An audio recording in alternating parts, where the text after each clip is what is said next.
Bem, nós estamos agora já na quarta temporada desse Uma Graça de Podcast.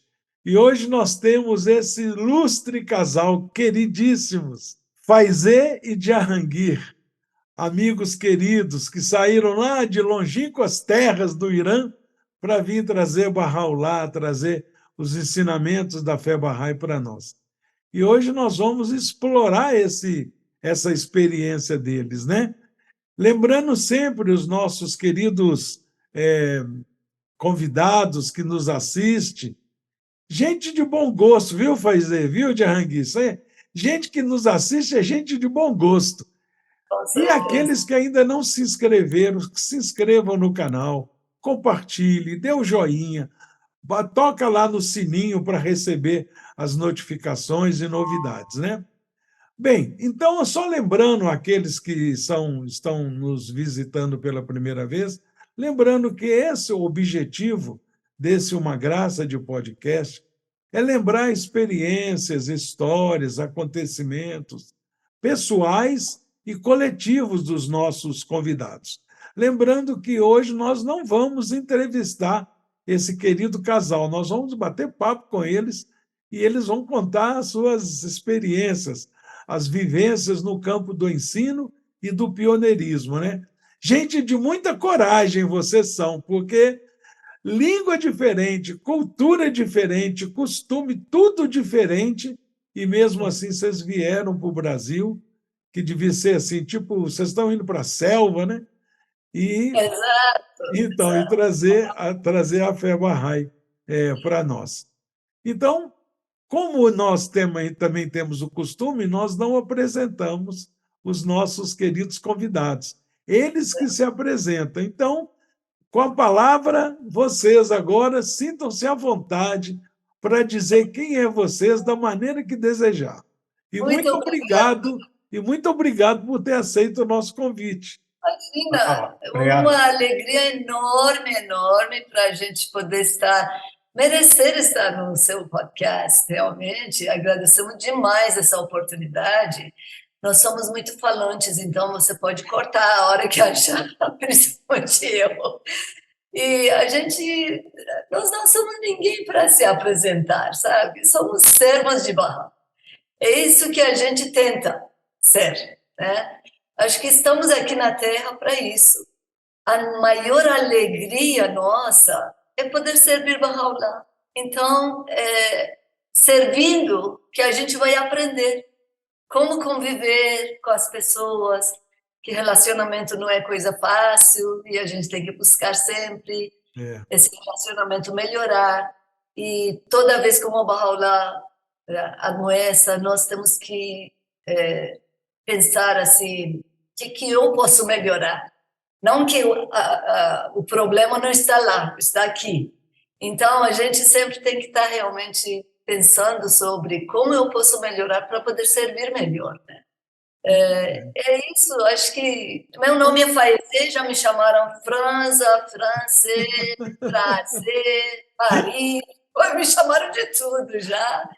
Recentemente, Pires, alguma coisa assim. Então, enfim, tem todos os nomes possíveis, não importa. Aí, um dia, eu trabalhei muitos anos na televisão, por acaso também, tudo por bênção de Bahá'u'lláh. E um dia, um dos cameramans me ensinou, falou, você quer saber? Naquela época, eu estava trabalhando como produtora de um programa de televisão, ao vivo.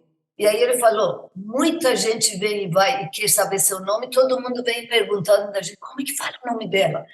E aí você fala assim, faz A, faz B, faz C, faz E. Meu nome é faz E. Aí as pessoas vão aprender faz E, vai ficar mais fácil. Muito bom, boa Agora didática. o Randa, Jurandir, Chong, João, e hoje, recentemente chamaram ele de John. Falamos, olha, John tem muito a ver com Jahangir, então é uma boa ideia. Como é que era o nome do pai da Jinus? Lembra?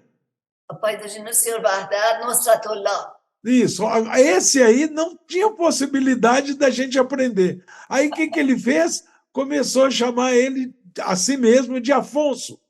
É Aí perguntava, verdade. como é o seu nome? Ele, Afonso. Pronto, resolveu. Sim, muita gente mudou o nome, mas eu não sei. Sim, não, Faizê está Embora, mas ótimo. eu não quis Jahangir mudar, não é não. muito fácil, não, mas também a gente O meu, aprende. meu nome significa Vitorioso. vitoriosa. Ai, que lindo, tá O vendo? nome dele é Conquistador do Mundo. Puxa Jahangir, vida! Jahan, quer dizer mundo, Jahangir, Conquistador do Mundo.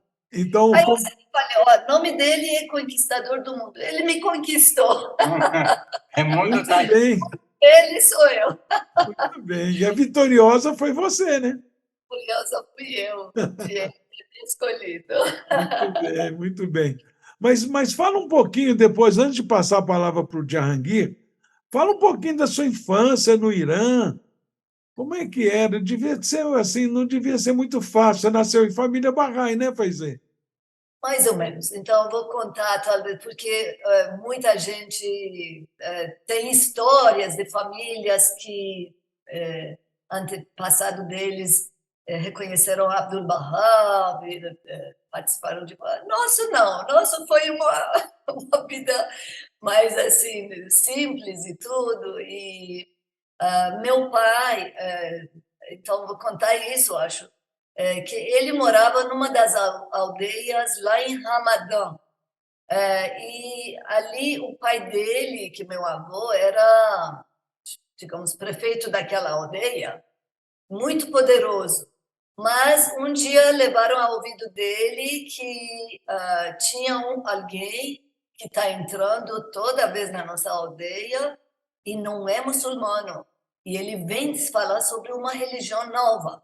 Então, ele está tirando as pessoas do caminho do Islã. Então, ele pega a espingarda dele e falou: eu mesmo, com minhas mãos, que vou lá e matar essa pessoa que está criando problema aqui na nossa aldeia. Ele chega na casa da pessoa que ele estava lá, o homem fala assim: por favor, pelo menos me escuta antes. O que eu trouxe de mensagem aqui? O que eu estou falando para o pessoal? Então, ele fica lá escutando tudo e tá, depois de um longo período de tempo, ele declara Bahá'í. E aí ele é expulso como prefeito daquela aldeia, né? Mas, nesse período, a fé Bahá'í ainda não... Aos poucos que os ensinamentos de Baha'u'lláh foi aplicado na ação. No passado, as pessoas acreditavam em Baha'u'lláh, em Bahá'í, e era a fé deles.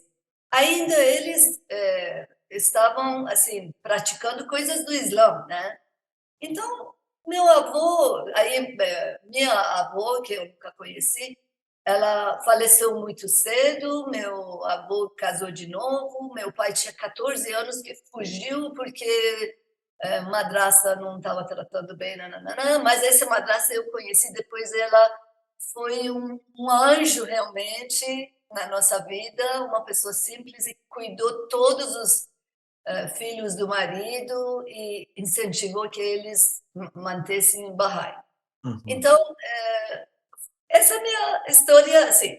Quando meu pai foi casar, como saiu muito cedo, 14 anos para aquela época, talvez era muito jovem já, né? Criança, quase. Ele foi fazer a vida dele sozinho, né? E quando casou com minha mãe era muçulmana, só que era uma moça assim mais atual e não acreditava em muitas coisas e ela sempre reclamava de que a mulher não tem direito como o homem.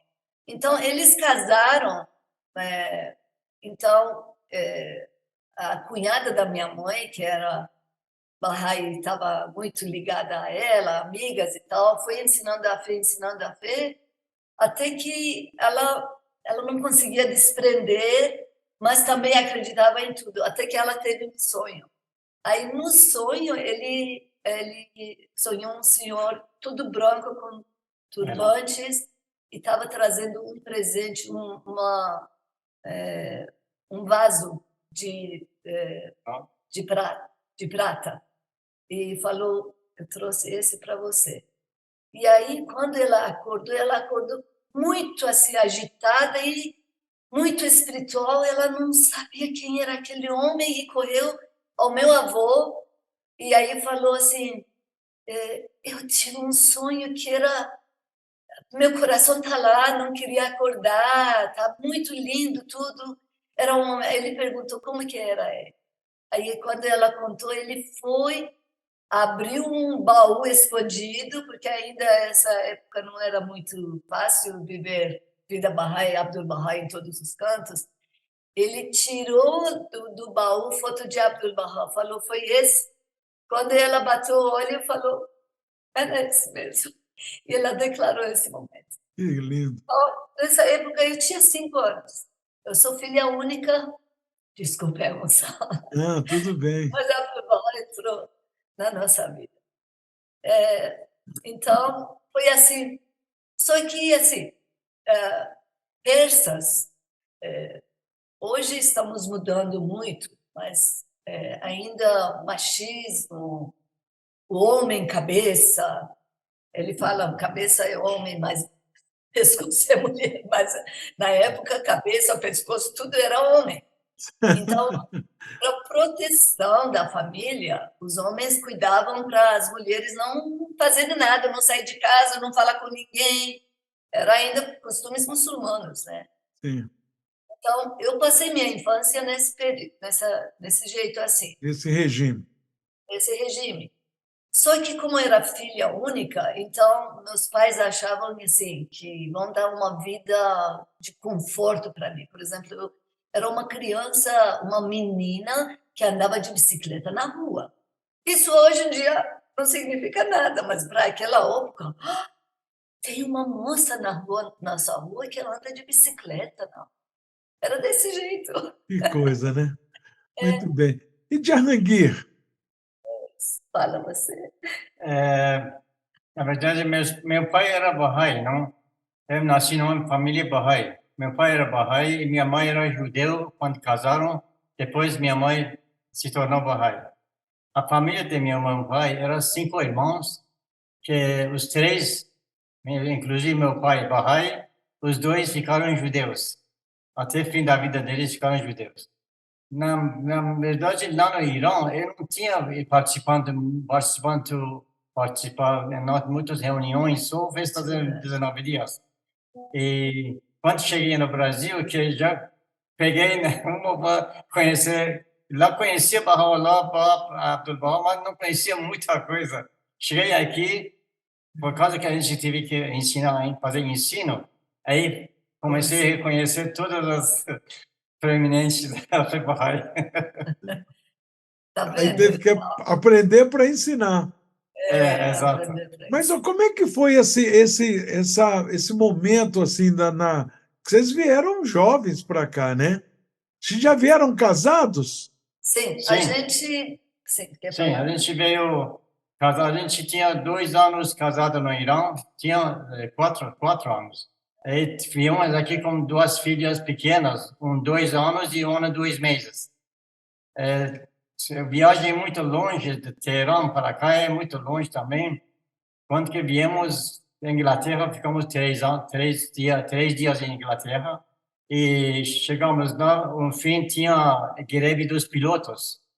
E nós ficamos mais ou menos até 2 horas da madrugada no aeroporto, com 2 pessoas bebês pequenas, colocamos na cobertor no chão para elas dormirem lá e a gente, primeira viagem longe que fizemos, eu não sabia, tinha uma pessoa sempre cuidando da gente, vai aqui, vai lá, não sei o que, a gente poderia reclamar, pegar, por exemplo, sala VIP, alguma coisa, não sabia que existe essas coisas. E dentro do avião, a gente deram para nós 6 cadeiras, 6 poltronas, para ele e criança para dormir, e para mim, para uma criança para dormir. Desse jeito. Mas chegamos daqui, graças a Deus, já estou satisfeito. Uhum. Então, eu gostaria de dizer como foi que a gente saiu do Irã. Então, com aquelas... todas as perseguições e a gente... Isso foi que ano, Faizê? Foi? Nós casamos em 74, Uhum. tivemos filhos, duas filhas, um 75, outro 76, 1970, nasceram. Em agosto de 1977, a gente chegou no Brasil. Então, realmente, dois bebês a gente tinha, muita dificuldade. Mas, na época, era um período que a Casa Universal de Justiça mandava mensagens para os Baha'is do Irã para saírem do Irã, que tem muitos países que precisam de pioneiros, mas eles não falavam muito de que vai acontecer, as coisas, provações e tudo isso, mas falavam para sair. E toda a festa dos 9 dias que a gente ia, na época, tinha 2, 3 famílias que, cadê eles, cadê outro? Não, já foram embora, já foram de pioneiros. Então, a gente decidiu sair de pioneiro, por quê? Vocês saíram em 74? Não, 77. 70. Casaram em 74. Casamos lá no Irã. Sim. Em 74, eu fazia 1 ano que eu era Bahá'í. Eu me declarei em 73. Que lindo! Olha, temos a mesma idade, mais ou menos. Nosso casamento. Mas, assim, se você me permitir, eu gostaria de dizer quando eu me declarei Bahá'í. Sim. Eu era da família Bahá'í. Então, a partir de 7 anos, comecei a frequentar. Desculpa, Faizê. É interessante você contar esse detalhe importante, porque tem muitos amigos que nos assistem que não são Bahá'ís, para saber que é uma criança que nasce numa família Bahá'í, ela recebe uma educação respeitando todas as religiões, mas se ela se torna Bahá'í, se ela desejar, aos 15 anos, né? Isso mesmo, isso mesmo. Sempre a gente fala que, que abençoadas as pessoas que por si próprias se declaram Bahá'í, reconhecem, não são da família. No meu caso, eu senti isso. Eu era de uma família Bahá'í, só que, assim, eu ia nas aulas Bahá'ís para as crianças. Na época, a gente ia sozinho, né, de casa, porque sempre tinha uma aula Bahá'í na região onde a gente morava, nas vizinhanças.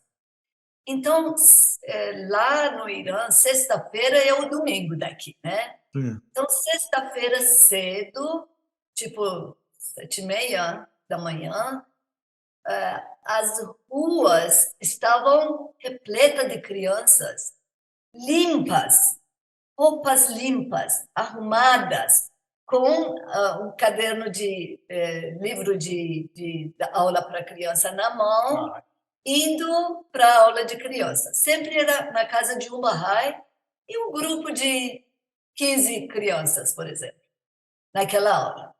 Então, eu lembro muito bem que toda vez que eu ia, tinha alguns comércios que estavam limpando, varrendo para abrir a loja, e eles falavam coisas horríveis, horríveis, para criança, né? É um bullying mesmo. Sim.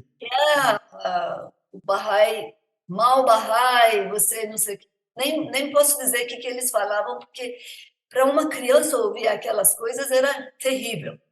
Inclusive, eu ouvi muito isso na família da minha mãe, porque minha mãe é a única Bahá'í da família até hoje. E tivemos muitas perseguições. E até eu lembro, era criança na casa de um tio que era sacerdote. Quando nós chegamos de, assim, cortesia, eles ofereceram chá, só que quando eu fui deixar lá, eu vi que eles pegaram na mão e separaram de todas as louças, para lavar separado, porque era impuro. Que coisa, né? Na escola, por exemplo, a professora de aula de religião me mandava embora.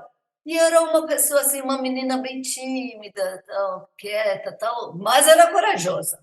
Eu ia direto na sala de diretor, falava: com licença, me mandou embora porque eu sou Bahá'í.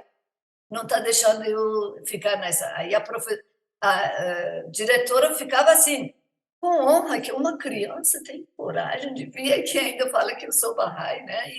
E me levava de novo na sala de aula. Enfim, essas perseguições. Então, eu estava dizendo sobre como eu me tornei Bahá'í Então, eu aprendi nas aulas de crianças respeitar todas as religiões, que todos são verdadeiros, lindos, lindos, tudo muito bonito nas aulas. E quando eu tive 15 anos, aí falaram que agora você tem que escolher o que você quer ser Bahá'í ou não. E aquele, acho que foi um período, um momento da minha vida gloriosa, porque sentimento de eu dizer, eu com minhas palavras, e assinar um cartão dizer, eu sou Bahá'í, era uma honra maior, parece que ganhava o mundo para mim. Então, eu fui até, tinha uma sede Bahá'í, nacional, era. Então, fui até lá, me vesti muito bem, e cheguei lá, falei, eu vim declarar Bahá'í. Então, aquele momento para mim era glorioso mesmo. Mágico, né? Mágico, mágico. Então, esses dias eu estava pensando, através de perseguições, a gente fortalecia mais, a gente não vacilava, não ficava, todo mundo é muçulmano, sou eu que Bahá'í. Se fosse muçulmano, ia ter abraço de todo mundo, não ia ser tão rejeitada, né? Mas não, era pelo Muito contrário. lindo, muito lindo. E Jahangir passou por coisa semelhante?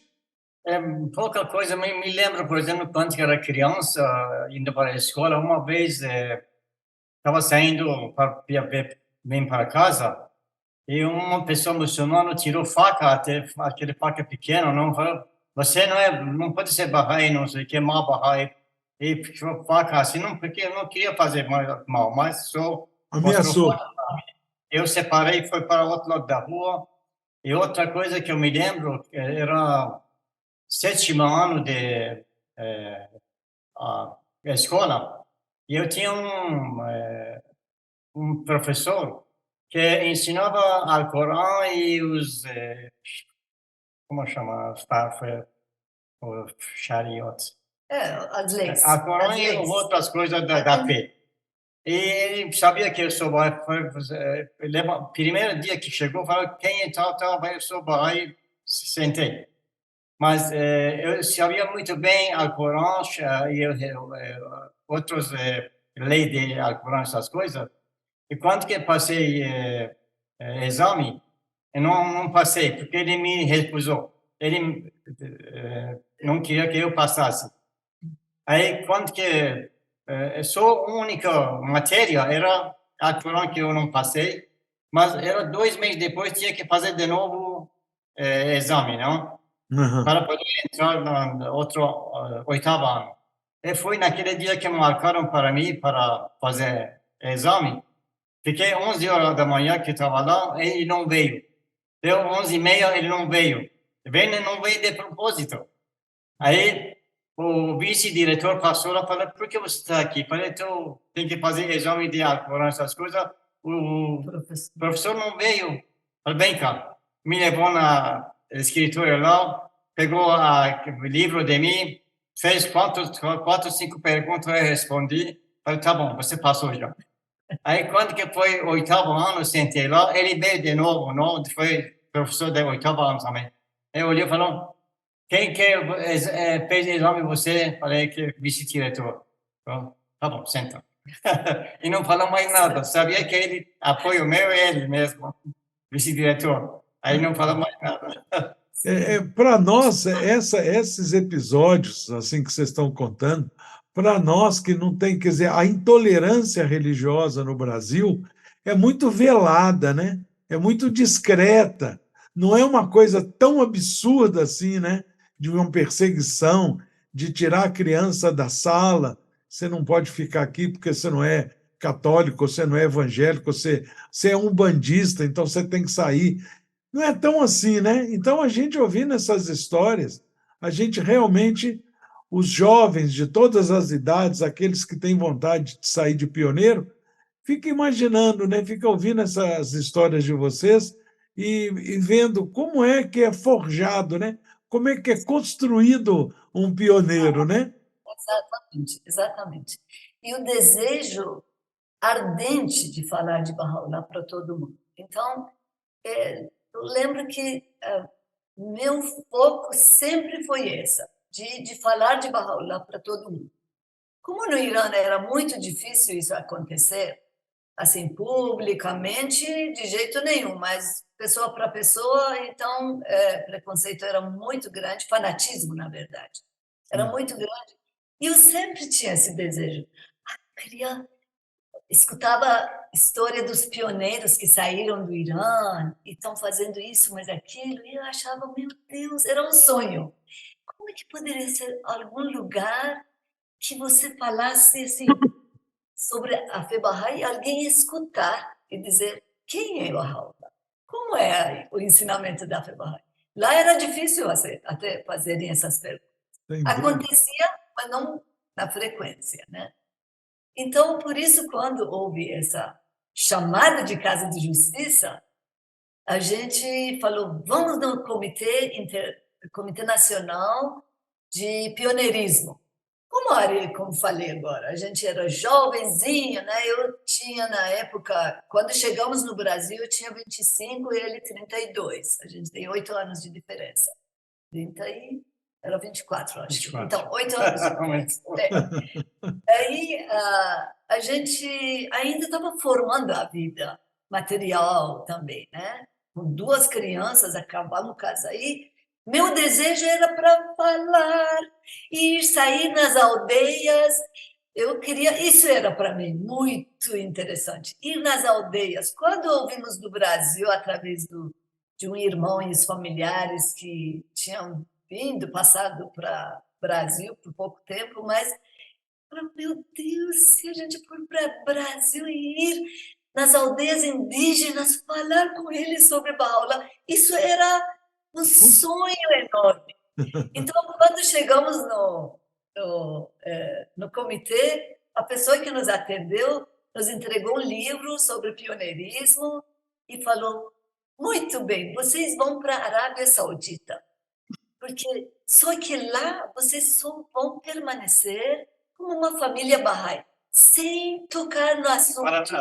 Não vão falar que vocês são Bahá'ís, mas nós precisamos ter a fé Bahá'í em cada país, cada localidade. Então, vocês vão lá para ter esse. Quando ela falou isso... Fincar a bandeira, né? Fincar a bandeira... Só que olha meu desejo dele e o que a gente ia lá fazer. A gente ia fugir do Irã para não ficar assim, anônimos, falar sobre a fé Bahá'í. Agora ia lá não podia nem dizer o Bahá'í, ai Deus do céu. E aí a gente agradeceu, falamos sim, sim, a gente tinha que obedecer. Achava que não podia assim, contrariar, né? Aí chegamos na casa do pai dele para comunicar. Nós já fomos para o Comitê Nacional, então a gente veio avisar que a gente está indo para a Arábia Saudita. Eles até estão conseguindo emprego para ele e tal. Quando falamos isso, ele era alto. Ele levantou a mão, assim, levantou em pé. Fala quem, meu sogro, pai dele, né? Levantou e falou, se vocês forem para a Arábia Saudita, você não é mais meu filho. Quando ele falou isso, eu ali embaixo levantei, corri, abracei ele, falei, obrigado. Beijei. Ele falou, o que aconteceu? Falei, obrigado. Agora a gente volta lá, vai dizer que nossos pais não permitiram. A culpa não era nossa, era do pai. Muito bom. Vamos lá, falamos que não... Aí fomos lá de novo, e aí falamos... Até acharam para mim um trabalho lá, na Arábia Saudita. Sim. Trabalhar numa coisa. Aí falamos que nossos pais não estão satisfeitos com essa decisão, a gente queria ir para o Brasil. Falei, Brasil? É muito longe. Vocês têm 2 bebês. O que vocês vão fazer lá? Lá é muito quente. Língua é muito diferente. Vocês não vão sobreviver lá. É muito longe. Falamos, de novo, abaixamos a cabeça, mas o coração falava Brasil, Brasil, Brasil. Aí a gente, em seguida, tinha peregrinação. Eu e ele fomos lá e corri. Não conhecia ninguém, mas a primeira pessoa que foi abraçar a gente membros da casa. Membros da casa, quando recebem os Baha'is, aproveitamos e falamos com o senhor Narjabani. O senhor Narjabani, a gente que é pioneiro, desejamos ir para o Brasil, mas o comitê não permite, acha que é de longe, nós vamos desistir logo, não sei o que tal. Ele conversamos, ele bateu nas costas dele, abraçou a gente e falou: vocês vão para o Brasil, vocês vão ter sucesso lá, vão para o Brasil. Então a gente voltou com alegria. Olha as coisas, as bênçãos realmente vêm. Aí uma Bahá'í, a gente estava na casa de uns amigos, familiares, da minha cunhada, inclusive, que tinham vindo para o Brasil, mas eles não tinham visto permanente, eles tinham voltado. E aí ele ligou lá, quero falar com o Jahangir. Jahangir foi lá atender o telefone. Eu sou amigo do embaixador, vice-consul do Brasil, embaixador do Brasil. E eu posso ajudar vocês, colocar em contato. Porque até agora a gente ia lá, tinha um muçulmano na porta quando recebia as pessoas. Quando ouvia Bahá'í, ele desviava o assunto e não permitia que a gente entrasse na outra sala. Então, ele marcou com esse vice, escondido desse homem, falou: vocês vão lá, mas não falam com ele. Porque cônsul estava nas férias. Então, vice-consul era no lugar de consul. Estava substituindo. Importando. A gente conseguiu falar com ele conseguiu nos dar visto permanente, e daí ele convidou, era jovem, então convidou a gente a ir na casa dele, a gente levou presente. E o que ele mostrou para nós do Brasil? Slides, porque na época era slides. Jogou flores da Amazônia, animais da Amazônia, não sei o que da Amazônia. Então, indígenas, tudo. A gente tinha certeza absoluta que nós vamos para lugares onde tem sol, terra. Vão vir para a selva. Exato. Então, quando chegamos em São Paulo, aqueles prédios altos, meu Deus, que é isso? Os índios. E os índios? Aí, não, que a gente foi, que tinham conhecido lá, ele foi até buscar a gente foi de ônibus, e na época o Ribeirão Preto tinha construído a sua rodoviária, era fora da cidade, então era ainda ruas de terra em volta. Quando a gente, muito cansado, chegamos de madrugada com bebês, aí quando o ônibus fazia isso aqui, aí eu acordei, virei a cortina de ônibus, olhei e eu vi uma rua de terra longa, e estava madrugada, então estava começando a clarear, e tinha uma luz lá no fundo.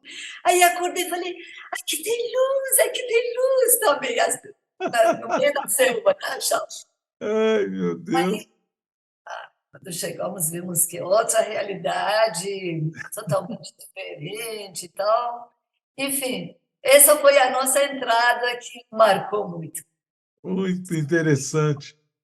Interessante é que a gente, como pioneiro, nós temos que desenvolver as qualidades de paciência, de perseverança, de muito amor verdadeiro.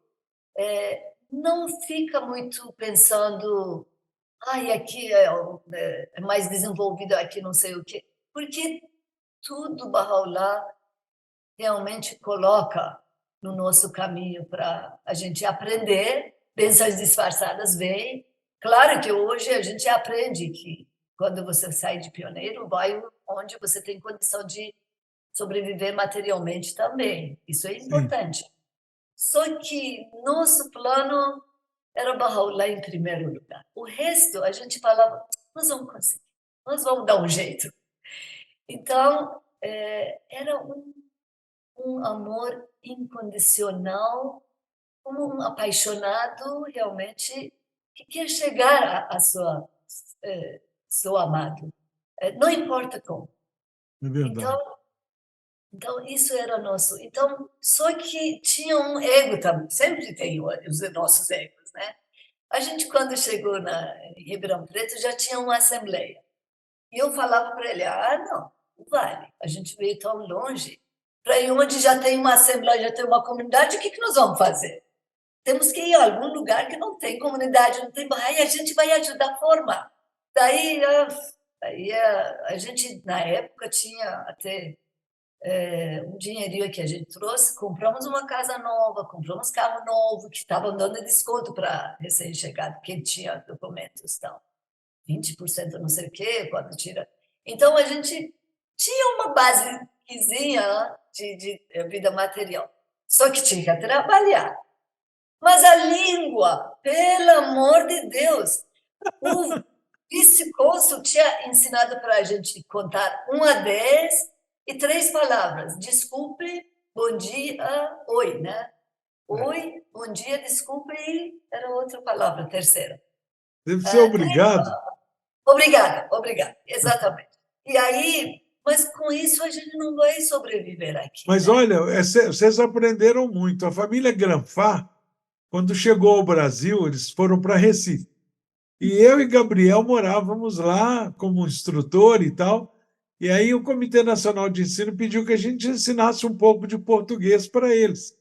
E Merran e Machid eram os dois que mais rapidamente aprendiam, né? E Parvis. Eu lembro que uma palavra mágica que nós ensinamos para ele, que servia para, igual bombril, para 1001 utilidades, era tudo bem.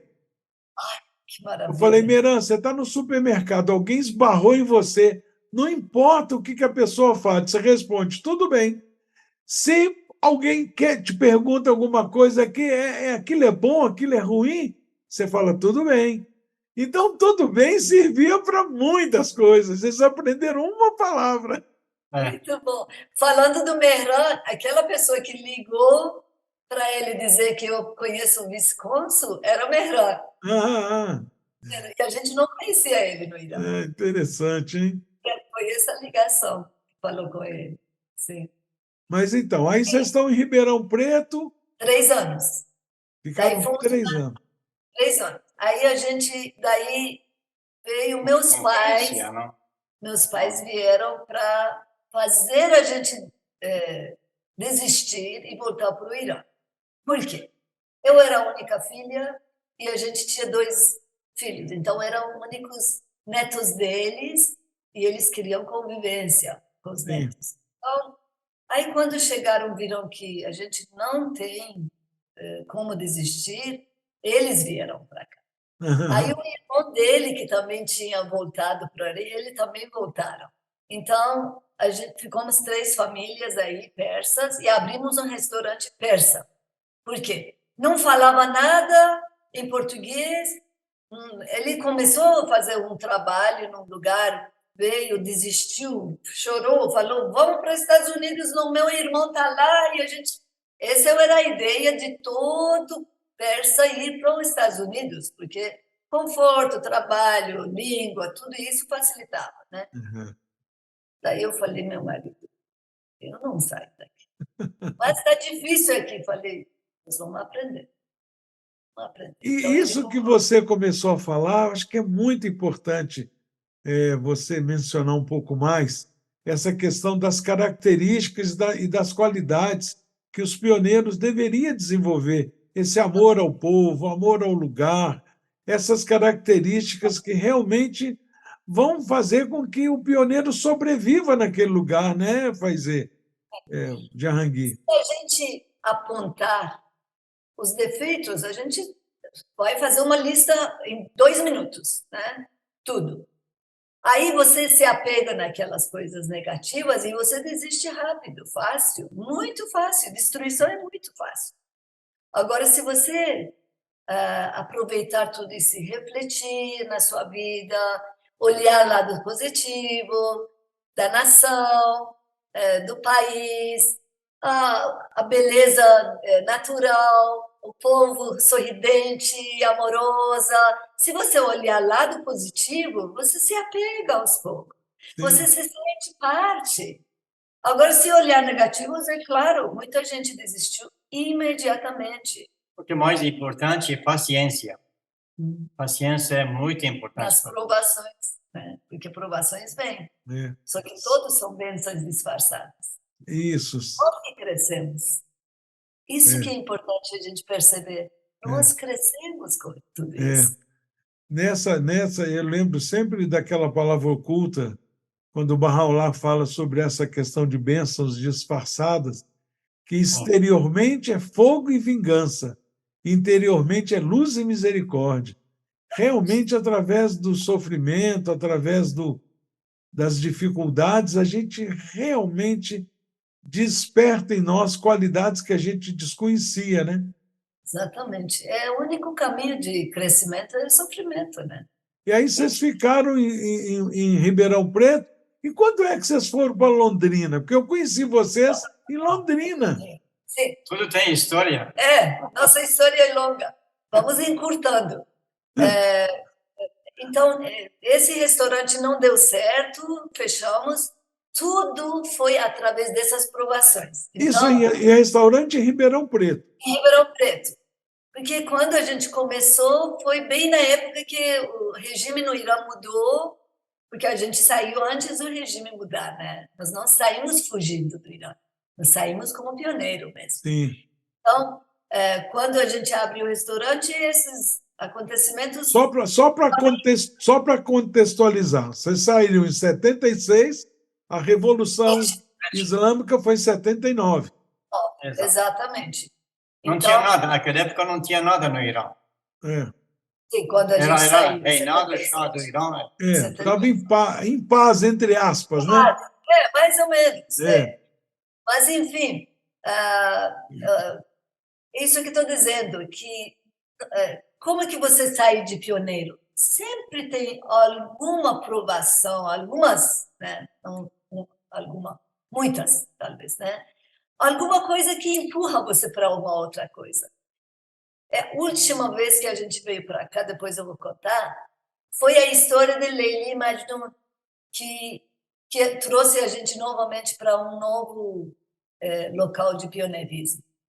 Apesar que aqui já tinha pioneiros, mas não tinha assembleia, agora em Indaiatuba, né? Mas, enfim, voltando lá, sempre eu falei assim, será que eu, assim, fugir daquele problema não é pioneirismo puro? Porque não foi exatamente só sobre Bahá'u'lláh, também queria fugir daquele problema, do outro problema. Isso sempre me confundiu a cabeça. Mas eu depois pensei, não, essas provações veio como Leili Majnun. O Majnun estava procurando por Leili. Quando, correndo, fugindo da polícia, um muro enorme, ele teve que subir um muro, mas depois que caiu outro lado, Leili estava lá. Quer dizer, não pensa assim. Aí eu falava comigo, né? Não pensa que você fugiu, né? Essas coisas empurraram vocês. Essas provações, eu vou contar uma história rapidinho, que aí, enquanto isso, vocês vão pensando no restante, na continuação da sua história, que está muito linda.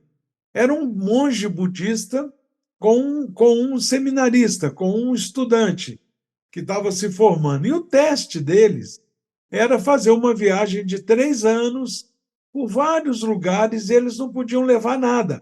Apenas uma cuiazinha para colocar comida e outra para colocar água. E a comida e a água eles tinham que pedir durante a viagem, não podiam nem levar nada.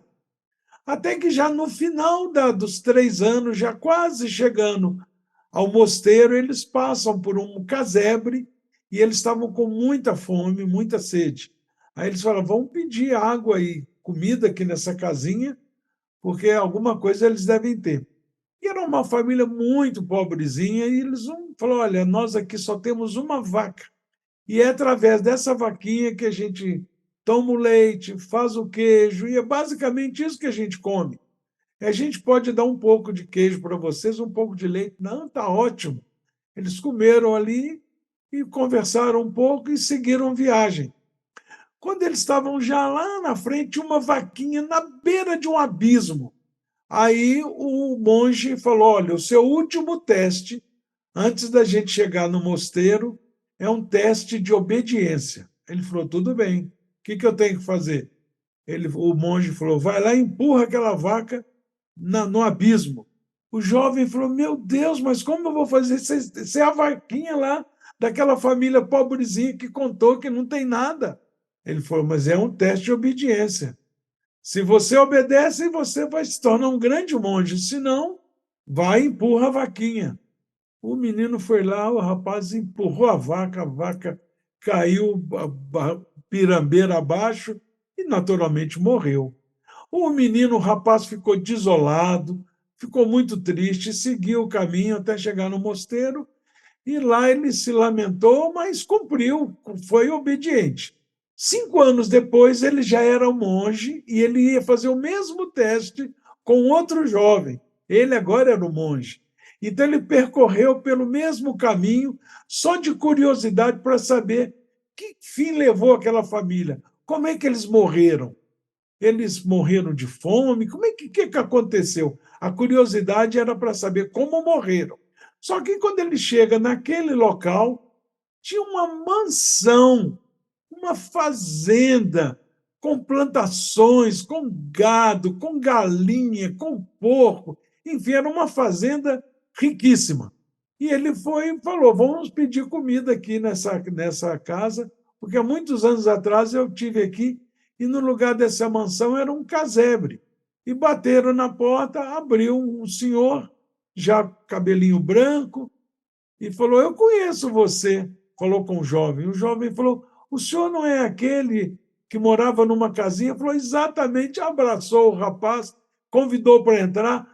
Foi um jantar magnífico e contou para ele. Falou: olha, você não sabe o que aconteceu 5 anos atrás. Logo no dia seguinte que vocês foram embora, nós fomos atrás da vaca para tirar o leite e a vaca tinha caído num barranco e morreu. E aí, pronto, a gente não tinha nada. Eu fui na cidade para oferecer a terra para quem quisesse comprar. Ninguém queria comprar. Mas um homem falou: olha, eu posso dividir com você o seguinte: eu compro as sementes, planto, e o que der, metade para você, metade para mim. E eu topei, porque eu não tinha outra saída. Eu não tinha mais nada na vida. E só que o negócio deu certo. A plantação foi maravilhosa. Enfim, encurtando a história, eu estou hoje um grande fazendeiro da região, graças à morte daquela vaquinha. Então, realmente, a gente passa por apertos, por dificuldades na vida, que a gente, como o Bahá'u'lláh fala, exteriormente é fogo e vingança, interiormente é luz e misericórdia. Quer dizer, a gente não sabe as dificuldades que a gente está passando, né? Qual é o resultado futuro, né? Mais ou menos o que você está contando da vida de vocês, né? Mas aí, voltando, desculpa a interrupção. Ribeirão, enfim, a gente realmente, muita coisa aconteceu que a gente foi perdendo o que a gente tinha trazido. A única coisa que a gente conseguiu ter, aquele dinheiro que sobrou, compramos um terreno ali e fomos para a convenção, não me lembro agora o número, 30, não sei o que, estava em um mosteiro, não, um convento em São Paulo. Era um morro, a gente entrava, era a convenção nacional. O senhor Rapsi tinha vindo, era conselheiro na época. Não era em Jandira? Deve ser, eu não me lembro agora o local, mas tem uma foto que todo mundo vai compartilhando sempre daquela época. Eu tenho que ver qual é o número da convenção. Enfim, era em São Paulo. E aí a gente, senhor Ramsi juntou os persas para dizer: vocês vieram de longe para cá, estão todo mundo em São Paulo, saiam daqui, Brasil é grande demais. E, nesse período, a Assembleia Nacional tinha apresentado 7 cidades. Nessa época, a gente brincava, nós brasileiros brincava que São Paulo era a pequena Teherã. Ah, é? Tá certo, tá certo. Então, a gente foi nessa reunião, e lá na reunião eu estava ele, né? Vamos. Ele falou, vamos, agora que vamos começar um outro serviço para nossa, nosso pão de dia, né? Na verdade. Eu falei, a gente começa outro lugar. Vamos no lugar pioneirismo. Aí eu insistindo, ele, não, e insisti, ele, vamos levantar, ele levantou assim com força. Só que eu vou dizer essas coisas, a força maior durante todo o nosso pioneirismo é ele, porque ele depois apoiava, sempre apoiava e dava certo. Agora, não sei se apoiava porque eu colocava faca na garganta dele ou ele realmente convencia. Mas a faca na garganta era um bom estímulo. Ela falou uma coisa, que homem é cabeça, não? E mulher, pescoço. Mas o que gira a cabeça é pescoço. Muito boa essa, muito boa. Levantou, aí tinha uma... 7 cidades. 7 cidades, a gente falou, a gente não conhece nada, aí fizemos assim Londrina. em Londrina. Então, no dia seguinte, a gente falou, nós vamos sair para Londrina. Nem queríamos saber como é que é a cidade, onde fica, a gente não sabia o que era norte e sul.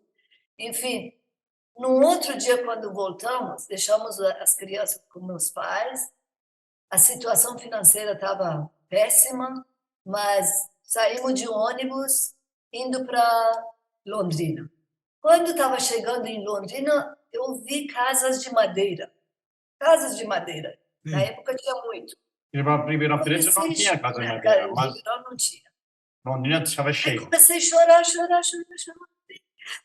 Meu Deus, não acredito que tem povo, coitados, que moram na casa de madeira, eles não têm, devem ter uma vida muito difícil. Aí, enfim, chegamos lá, não achamos ninguém, mas achamos alguém, alugamos uma casa. Não tinha comunidade, né, Faizê? Não tinha ninguém, não tinha nenhum barraco. A gente nem sabia onde que era. Casa de madeira alugamos. Não, essa aqui não era madeira. Casa de madeira foi aquele que a gente comprou. Mais para frente. A Paula falou, olha bem aqui, você vai morar numa casa de madeira.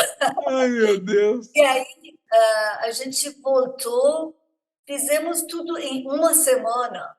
Colocamos, tinha um carro, que era carro? Corcel verde, que ficava só na garagem porque não tinha mais anos dinheiro. 70. Não tinha dinheiro para colocar gasolina, então era de enfeite. Pegamos um caminhão de um conhecido lá, colocamos carro, toda a nossa mudança dentro de caminhão. Meus pais ficaram dentro de carro, em cima de caminhão. Nossa. Eu e ele, as crianças na frente com o motorista. Sentamos ali, assim, chegamos em Londrina, fomos na casa, enfim, ficamos lá. De repente, a gente olhou, não conhece ninguém. Como é que nós vamos ver? Não sabemos falar português. Tudo isso era dificuldade enorme. Falava só um pouco, né, agora. Depois de 3 meses, a gente começou assim, se comunicar e tal, mas você sabe, uma das coisas, principalmente os persas, quando chegavam no Brasil, a gente conheceu os mais antigos, que falavam muito mal português. Aí percebemos que quando você chega num momento que você consegue comunicar, dizer sim, não, pode, não pode, você estaciona, não aprende mais. Porque você comunica um pouco, as pessoas se entendem um pouco, aí tudo bem. Fica com preguiça. Fica com preguiça. Então, aí chegamos lá em Londrina... Uma preguiça compreensível, né? Sim. Porque exato. Se eu fosse por Irã, eu passava fome. Pode ser. Mas no Irã, as pessoas são muito receptivas, muito. Aqui no Brasil também. Uma parte que tem muito comum entre Brasil e Irã. O iraniano é mais receptivo um pouco, porque se você está na rua dizer eu estou num hotel ali, eu preciso falar, não, que hotel? Pode fechar, lá vamos para casa. É assim. Não, eu digo que eu passaria fome no Irã por causa da língua. Ah, sim, exatamente. E a gente passou fome por causa da língua. E a gente não podia trabalhar nenhuma coisa oficial, tinha que ser empregos super simples, que não Sim. precisava de comunicação. É. Bom, 2 crianças. Já perseguições lá no Irã não entrava mais nada daqui lá para cá, ou de cá. Enfim, as dificuldades começaram a apertar a gente, muito. Só que nosso foco era, estamos no lugar de pioneirismo, então, primeira coisa que a gente fez, vamos ensinar a fé. E aí a gente entrou em umas favelas ali perto e toda vez essas coisas mexiam muito com a gente.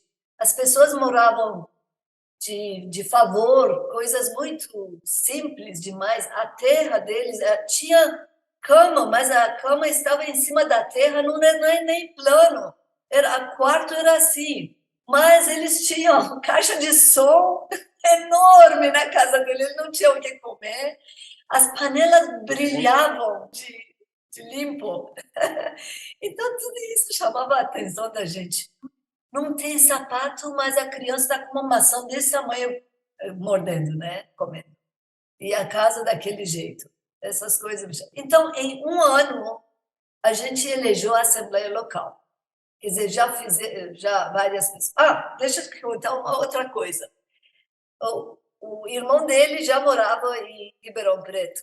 E aí eles falaram que a gente comunicava com carta. Não, meu irmão foi para Irã, a gente Sim, veio para o Brasil, aí ele depois de um ano veio para cá. sim, depois que voltaram. A gente morava na casa dele.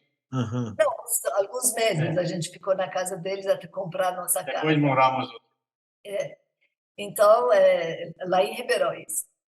Aí, onde que está? Irmão. Não, estava... Não, vocês elegeram a Assembleia Local. Elegemos a Assembleia Local, mas, assim, a gente não fala... Esqueci o que eu ia dizer, mas eu vou continuar, outra parte. A gente... chegou uma carta e eles colocaram... A gente não tinha nem telefone nessa época. Então, tinha vizinhos que a gente pedia telefone do vizinho, eles ficavam lá, e aí a gente corria lá. E aí chegou uma carta, da onde? Do Comitê Nacional de Pioneirismo do Brasil. Tá, mandaram para nós.